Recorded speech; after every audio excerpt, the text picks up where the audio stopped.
Hello, and welcome back to Sister Gaming. My name is Jessica, and we are once again playing Genshin Impact. Now, pardon me.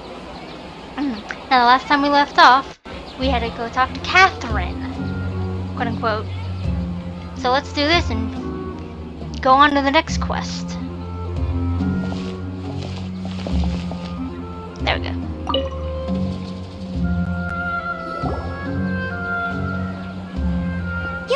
Actually Nahida, aren't you? Paimon felt like Catherine was acting weird when we met at the Sub-Zero's festival. And Dunyarzad, did you save her? It's a really long story. We shouldn't disturb her. Her consciousness is still weakened. Let's chat somewhere else. How about by the Traveler's favorite bench?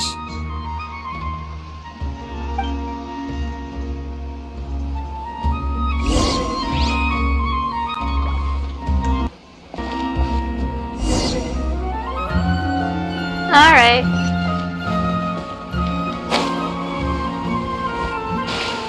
Let's go. So, when I first played this, on my main account, on the American server, I had to wait till the next patch for the rest of the story. Much as I hate that, it happens sometimes. Well, all the time, really.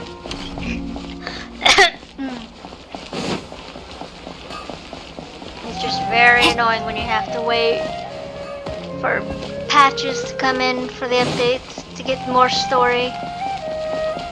Luckily, we have character side stories that we need to do.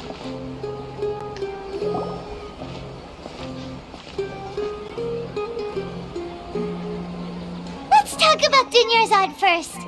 It's such a relief that she's alright. After we parted on the last day of the Sub-Zero's festival, I left the city and saw what the Traveler had described. Among the countless dreams, I found one that was growing fainter and fainter. This proved my suspicion.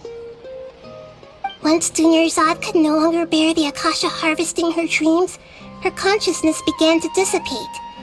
But this also meant it escaped the Akasha's control. Such a small fragment of consciousness can't last for very long, though. It will return to its original dream, where both will gradually fade until they completely disappear. I used all the power I had to keep her dying dream alive as long as possible, but it still wouldn't have lasted for much longer if it hadn't been for you two breaking the samsara. So it looks like we did manage to save Dunyarzad in the end. And not a moment too soon.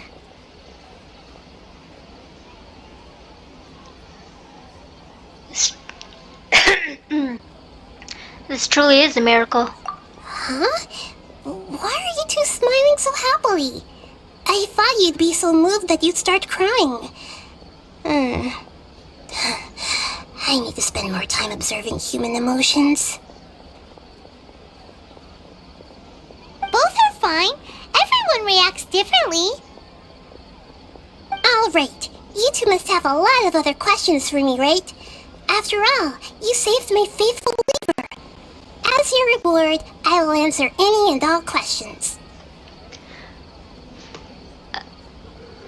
About what I saw in that dream at the Avidia Forest.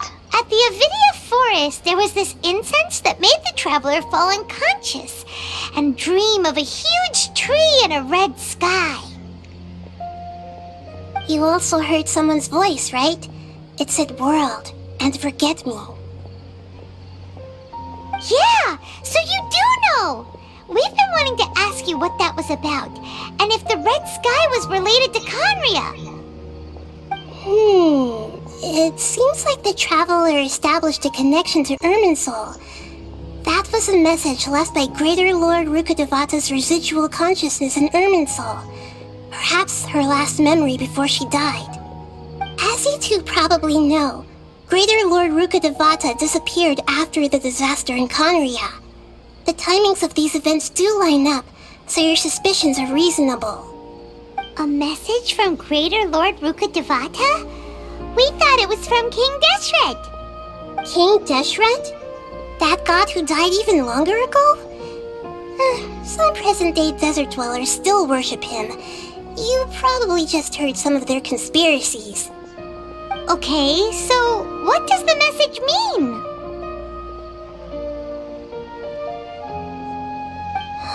I still haven't managed to decipher it. Even the Akasha isn't currently capable of doing that. Greater Lord Rukkhadevata's residual consciousness in Irminsul seems to be contaminated with something that has a very dangerous aura to it. Many devoted scholars go mad as soon as they connect their consciousness. I've warned the Academia about this many times, but people still keep falling victim to it. But I believe this is the key to saving Irminsul. That's why I've kept trying to decipher it. So the tree in the vision was Irminsul? Oh, Tainari also said that Irminsul is sick! Is it because of the contaminated consciousness? But even if you can't figure out what that vision was all about, it seems like our search for you was all in vain. The traveler wasn't affected after coming in contact with that consciousness. I've never seen anyone like that. With you here, we may have a chance at deciphering it. No, we must decipher its secrets. I've already eliminated all other factors that might affect Irminsul. This is the only one left. This puzzle has life and death at stake. It could determine Irminsul's fate, as well as Tevat's. Why do you good, Catherine? To be accurate, I'm using the Akasha as a medium to occupy Catherine's consciousness. How did you do that? Poor Catherine. Does this mean you can also occupy other people's consciousnesses? Theoretically, I can enter anyone's mind as long as they're wearing their Akasha terminal. The Akasha is the legacy of Greater Lord Rukkhadevata. As Lesser Lord Kusanali and the first Akasha terminal, my consciousness has always been linked to the Akasha. I've always respected my people's free will, so I've never actually occupied their consciousness. When necessary, I just borrow this bionic Snezhnayan puppet. Hold on. Did we just learn some deep, dark secret? So Catherine is... No wonder Paimon felt something was off about her. What about your own body? Why do you need to borrow other people's? Don't you live in the sanctuary of Surasthana? That story begins a long time ago. After Greater Lord Rukkhadevata disappeared, the sages found my newly born self and took me back to Sumeru. At that time, I was young and weak. The sages kept me in the sanctuary of Surasthana, ostensibly for the sake of protecting me. But I've hardly heard from them since. However, I do understand that they had hoped to find Greater Lord Rukkhadevata instead of me, a symbol of her passing. So, the sages basically put their new Archon under house arrest? How dare they! Why don't you teach them a lesson, Nahida? In some ways, they aren't wrong. Greater Lord Rukkhadevata was omniscient and omnipotent. Even after her death, the Akasha is still empowering this nation. And I'm still really far away from being able to call myself the God of Wisdom. Moreover, the Academia is also more proficient at governing this country. My existence has little meaning. To me, you're already an excellent Archon. Yeah, you got a lot of believers. Just look at the Sub-Zero's festival. Everyone who showed up truly loves you. Thank you for the kind words. But I honestly don't need physical freedom as long as I can connect my consciousness to the Akasha. Trying to find a way to save Irminsul is my life's mission and top priority. I will work on that, and try to live up to being a deity in the meantime. Every once in a while, I will also take up the duties of the God of Wisdom and enlighten a lost soul here and there. Doing all that should be enough. What about the sage's plan? There's never been any big problems with the Academia's governance of Sumeru. This is the first time I've seen them step out of line. I wonder what caused them to go down this path, and what they hope to achieve. Even though the city's residents haven't noticed anything strange, if the traveler hadn't broken the Sub-Zero Samsara, the situation could have become dire. I tried to do some investigating in the Akasha, but I couldn't find anything suspicious, and all the people of interest seem to purposely avoid wearing their Akasha terminals. I think they're deliberately trying to hide something. Oh, that reminds Paimon.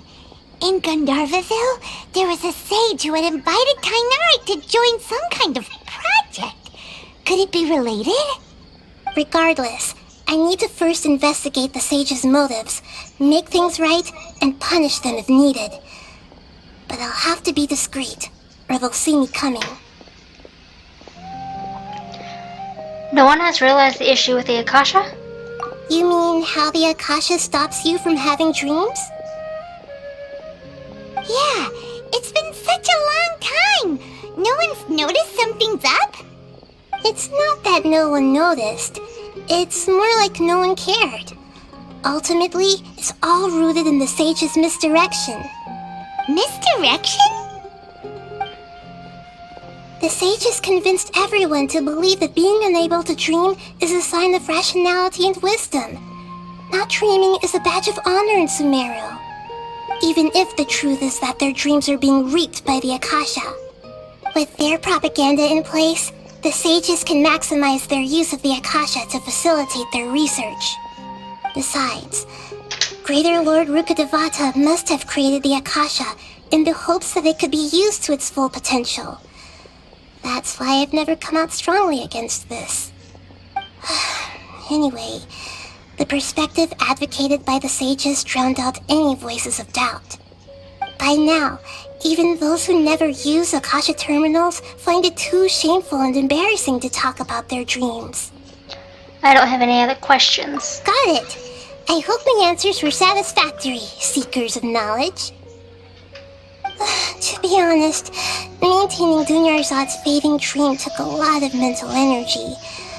I think I may need to rest for a while. Oh, and you don't need to worry too much about the sage's activities for now. The Akasha won't be able to conduct another project on the scale of the Sub-Zero Samsara in the immediate future. Go and get some sleep. Leave everything to us. What a relief. This is truly the most exhausting birthday I've ever had. Traveler? Paimon? Why am I here? Do either of you know? Maybe you were sleepwalking. You know you can't wake up a sleepwalker. We happened to walk by, so we thought we'd wait for you to wake up. I see. I should visit my maintenance personnel sometime. Oh, I'm fine. I better go. Thank you.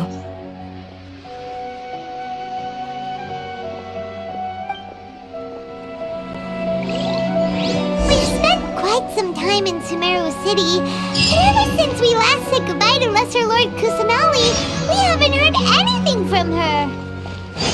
Oh, we can't just keep waiting around like this. Let's go find Catherine and pick up some work so we can at least keep ourselves busy. We literally just talked to her, Paimon. But oh well, okay.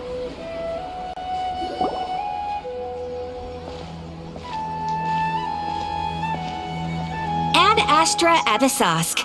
We meet again, you two. Hi, Catherine. Do you have any commissions for us today? Commissions, huh? Let me think. Oh, how about this? Please attend the Academia's Academic Symposium this afternoon and recite a love poem on stage. Say what now? And if possible, please also use your camera to capture the reaction of the audience upon finishing the poem. Huh? What kind of commission is that? The audience would definitely have a reaction. I see. It appears that you're not interested in this commission. In that case, please go to Port Ormos and convince the Eremites there to spend some time volunteering at the local orphanage. Hey, that's not any better. Mercenaries and orphanage really don't go together. Mm-hmm. I'm sure the mercenaries will have some interesting reactions as well. Paimon's gotta ask. Just who exactly has been submitting these commissions to the Adventurers Guild? Oh, the commissioner? Well, actually, I just wanted to see the two of you in action. You're Nahida, right? Was it so obvious? I was hoping you would actually take one of those commissions. That kind of chance to observe humans doesn't come by often. Ah, so it's Nahida. Paimon just knew Catherine wouldn't crack those kinds of jokes. When did you get into her head? From when she said, Ad Astra Abyssosk? So it's been you this whole time? Are you done resting up, Nahida? Yes. I've been sleeping ever since we parted ways, and I even had a really, really long dream.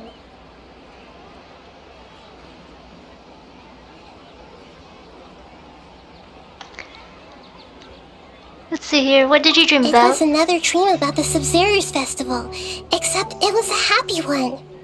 In my dream, I was sitting in the middle of a flower terrace, and everyone in Sumeru City was holding hands as they danced in circles around me. They danced round and round, and everyone looked really happy.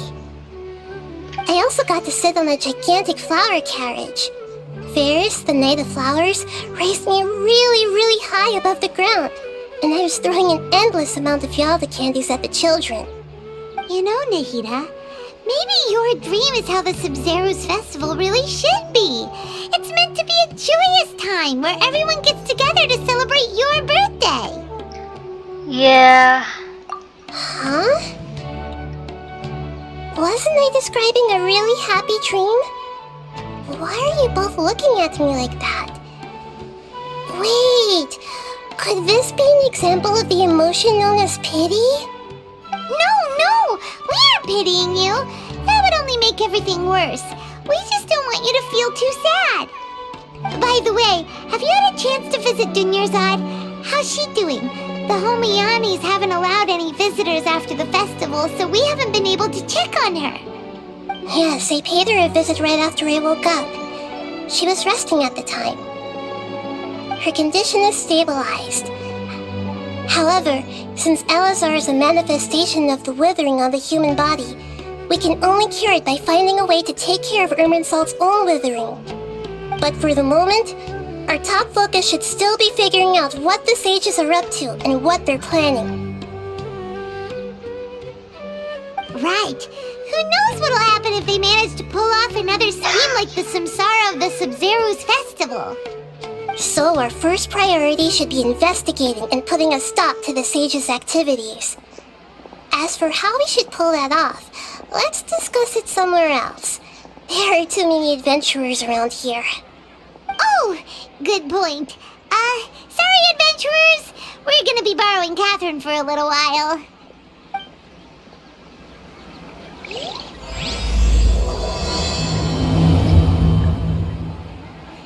Already Act 3?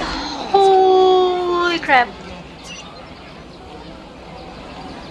Oh, good. Let's continue our chat here. Okay, so do you have any ideas on how we can investigate the sages, Nahida? Actually, I've already done a little bit of work on that. But for now, I want to hear your thoughts.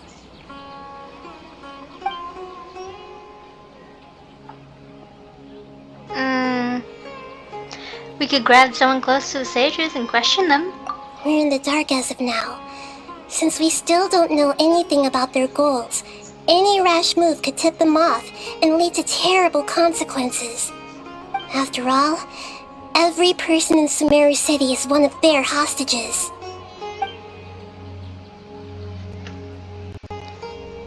Possess a student and infiltrate the sage's quarters? No way, that's too risky.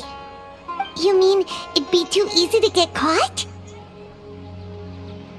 No, it's not that. We shouldn't involve innocent students in this. A single mistake could completely ruin their lives. Doing that would be ignoring the safety of my people for my own selfish goals. How is that any different from what the sages are doing? That's a good point. Spoken like the god of Sumeru. Possess a key figure in the academia?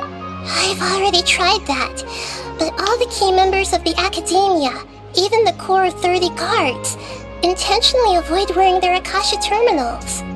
It seems that from the very beginning, they've been guarding against info leaks from the Akasha. Of course, it could also be because they're wary of me.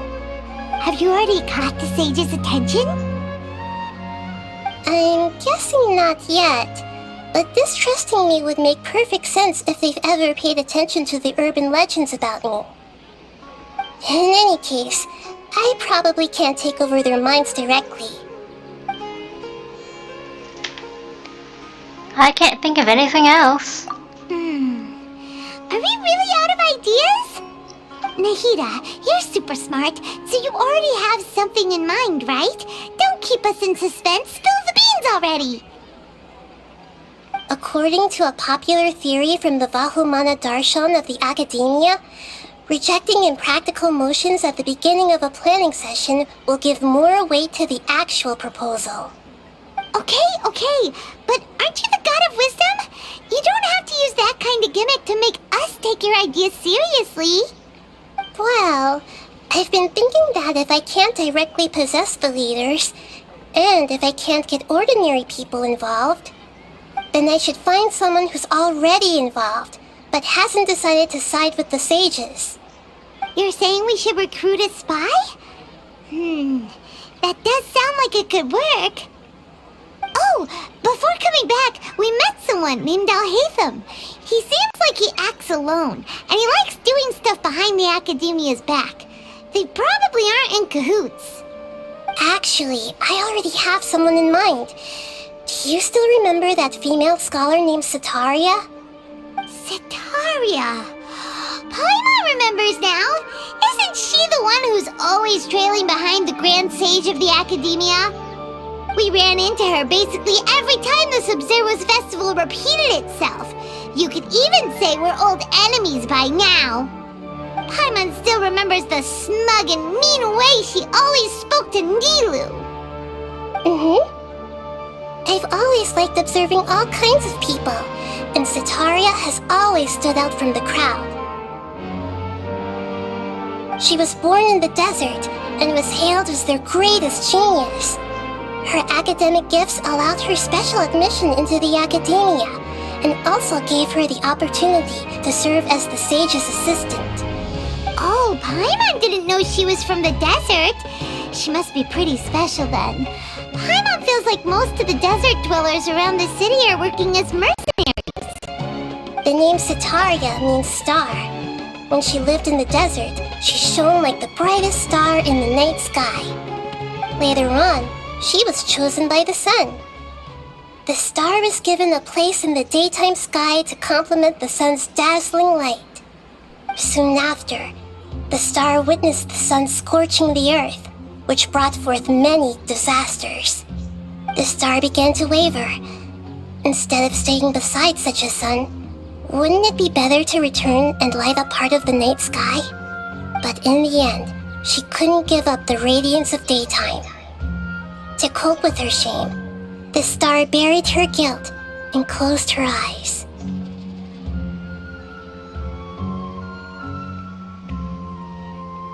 This is no longer just a metaphor. From the sound of it, Setaria's just hung up on the research opportunities here. But she doesn't really support the academia. She still feels guilty about not doing more for the desert, right? She's just running away from her problems. Indeed. When they are presented with complex moral issues, many people will simply plug their ears and go with the flow until the problem can't be fixed anymore.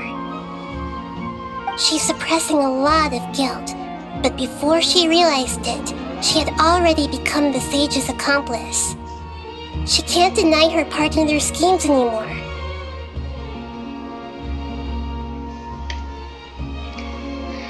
Sounds exactly like the person we need. Right. We must somehow make her face her problems again. That way, not only can we get useful intel from her, but she can also use it as an opportunity to redeem herself. From my past observations, Sitaria will take a day off from the academia every 10 days to do some shopping in the city. Tomorrow afternoon just happens to be a shopping day for her. That'll be our chance. To prepare, let's go check out some of her favorite spots and have a quick chat with a few of the vendors there. Oh boy.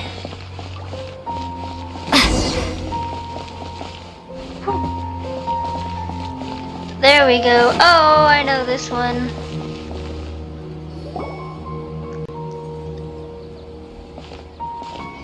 This should be Sitaria's favorite fortune-telling spot. So should we ask the fortune teller about Sitaria? No, I already have enough information on Sitaria. The most important thing now is for you to pay attention to the vendor's talking style and key characteristics. Talking style and key characteristics? My poor lost lambs, have you become troubled over your fates? The divine voice of wisdom often echoes between mine ears. If thou be blessed today by the gods, I may be able to show you the way. Huh? Really? Nahida, you've been whispering things to her? Shh! My friend here has some doubts regarding her future. Can we get a fortune reading for her? Of course, of course. In that case...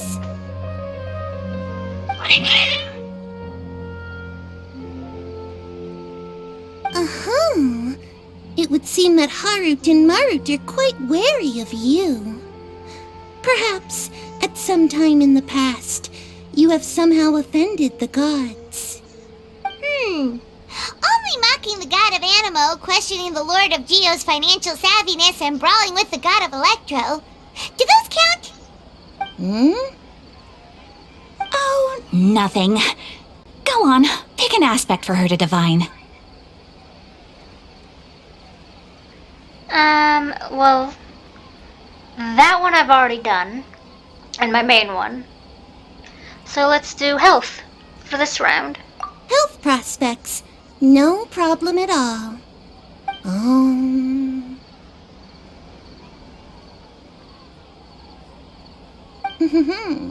The gods have spoken. The truth shall be revealed. Your life shall continue on for many tens of thousands of years. Impossible.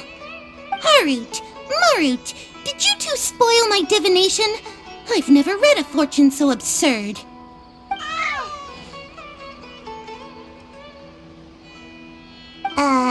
Actually, Paimon thinks this is probably the most accurate fortune-telling you've ever done. I admit that the orientation of today's celestial matrix is suboptimal. As such, there will be no charge. Is that so? Well, that can't be helped. If you were to bring some food offerings for Harut and Marut on your next visit, perhaps they could help you reverse the wheels of fate.